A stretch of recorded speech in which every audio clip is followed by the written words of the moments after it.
आध्यात्मिक होना कि कैसे एक परमात्मा को देखने के बाद ही वो संभव हो पाता है। क्योंकि फिर पढ़ने के नाम पे तो हमने इतिहास में रावण का भी उदाहरण देखा है, जो इतने ग्रंथों को एक पढ़ तो लिया, विद्वान तो हो गया,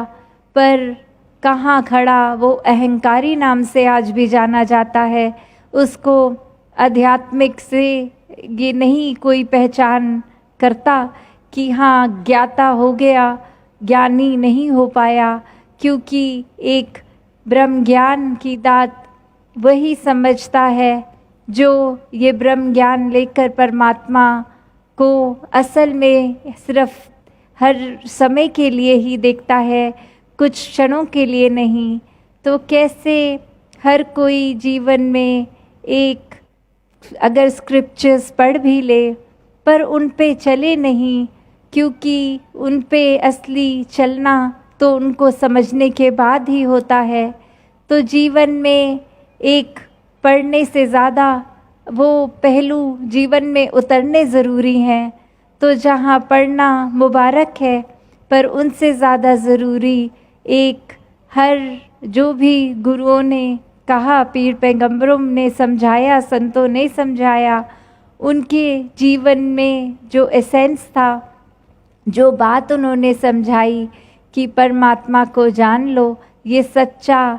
धन अपने जीवन में ले आओ। क्योंकि संसारिक धन तो आज है, कल नहीं। आज किसी चीज़ का रूप कुछ और, कल कुछ और, ये समय के साथ बदलने वाले हैं। तो ऐसा धन जो हर समय एक जैसा ही रहेगा, हर स्थिति में एक जैसा ही रहेगा, ऐसे सच्चे धन के साथ जुड़ जाओ, इस परमात्मा के साथ जुड़ जाओ, ताकि संसार के फिर कोई भी पहलू को जीवन में जी रहे हों तो वो मन उतार चढ़ाव ना महसूस करे। ये मन तो आनंद की ही एक अवस्था में है, क्योंकि एक सच्चे धन के साथ जुड़ गया है। तो अब संसारिक धन हो ना हो, आराम हो ना हो, सुख चल रहा है कि दुख चल रहा है, पर ये मन अपने आप को आनंदित ही कर रहा है। तो कैसे अपने जीवन में जहाँ भक्ति जो भी करे वो पहले इस परमात्मा को जानकर ही करें, वरना तो भक्ति वो उस तरह हो जाती है कि कभी किसी डर से करने लगता है इंसान कि शायद परमात्मा नाराज़ हो जाएंगे, तो नाम लें परमात्मा का, या फिर जीवन में कुछ चाहिए तो एक परमात्मा को रिझाने के रूप में एक फिर इसकी भक्ति करते हैं। तो कैसे ये भक्ति तो शरीर रूप से ही जुड़ी है सिर्फ, कि जब तक ये शरीर है तब तक शरीर और इससे जुड़े हुए सुख साधन हैं, शरीर की पीड़ा, कहीं कोई अंग में दर्द, या फिर कहीं घर बार में धन दौलत की इच्छा।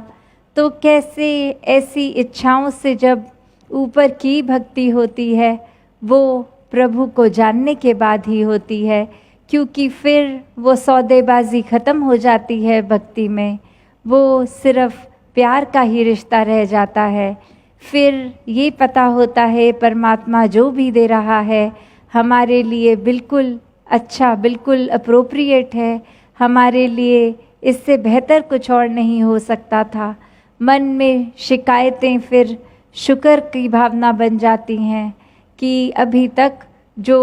परमात्मा हमारे मुताबिक नहीं कर रहा था तो मन सिर्फ़ और सिर्फ शिकायत करता था, अपने भाग्य को कोसता था। पर अब पता है कि परमात्मा ने जो दिया है वो भले के लिए है, उसमें ही बेहतरी है, और वही स्थिति बदलती नहीं पर मन की भावना बदल जाती है। ये मन में जहाँ पहले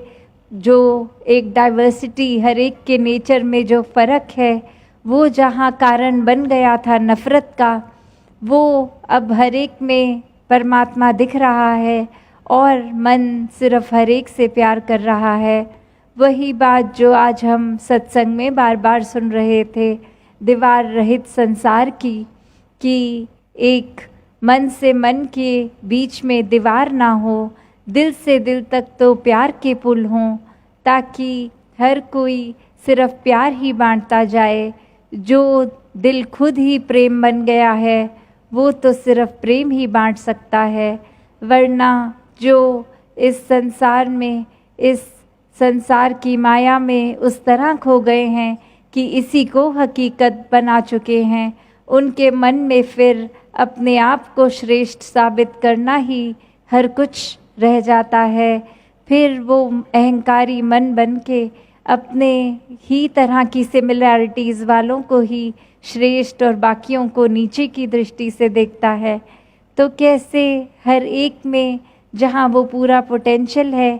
कि हम इस परमात्मा को जान के इसके जैसे हो जाएं, इसके सारे गुणों को अपना लें, जिस तरह ये परमात्मा का कोई अंत नहीं है, अपने दिल को भी इतना विशाल कर लें, जिस तरह ये परमात्मा हर चीज़ में प्यार डालता है, दिल ही प्यार बन के प्यार बांटे। जिस तरह ये हर एक को परमात्मा ने भिन्न भिन्न रूप बना के फिर भी ये मन से एकत्व का भाव रखा, तो वही एकत्व बन जाता है जब पहले इस परमात्मा के साथ एक हो जाते हैं, इस एक को जान लेते हैं। फिर ये समझ में आ जाता है कि सभी एक हैं। फिर संसार में हर एक इंसान से एक होना संभव हो जाता है, और उस तरह की एकता नहीं कि कपड़े बोली भाषा एक जैसे हो जाएं। एक यूनिफॉर्मिटी की बात नहीं है, वो यूनिटी आना वो तभी संभव है जब परमात्मा के ऊपर जीवन को आधारित करें, फोकस उसको सबसे पहली प्रायोरिटी बनाएंगे, तभी ये परमात्मा को जीवन में पूरी